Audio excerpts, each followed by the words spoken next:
तंग करा तय के लगा बाबा धौलागिरी में जा रहा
रास्ता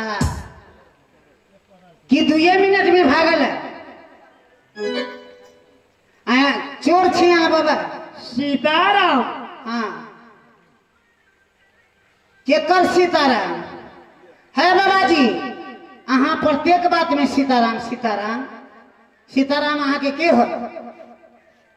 ए बहन हाँ या राम के नाम बाबा लो रहे अपने बराबर क्या है फेवारी? आप जे सीताराम के नाम ले तो सीताराम के टुनकी में दे, सीताराम के मरकी में दे। सीताराम है बाबा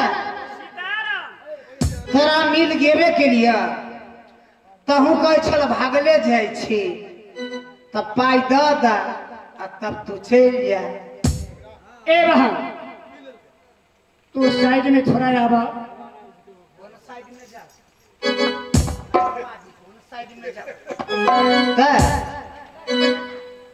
ए बहन हाँ या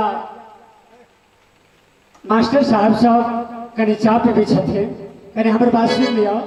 हाँ तो बाजू न सुन अपने के पास या दया नाम की समान में दया कथी के दया या माया की कहिए दया से बात नहीं। हम दूध बेचाए छली इनकी खेपी में हमरा पाई दो दिया सरिया के कहीं जाइए भी ना तब मन होती तो दो देवे। अहाँ कभी हमरा नहीं हा पाए उन्हें पिया दे तो दो देवे।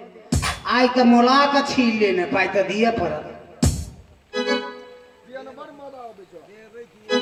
बाबा आयो मास्टर साहब लड़की तंग करी कुल पाए करियो जकर सामान मतलब दूध पिलो तो पैसा नहीं दबा है बाबा पंचायते करबे काम ने नहीं तो पाई दो दा चुपे छापे आ नहीं जेदबा तलावत बड़ा एक हम सुनबे छो बात बोला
अपने थोड़ा बाबा की 5 मिनट या बात सुनू।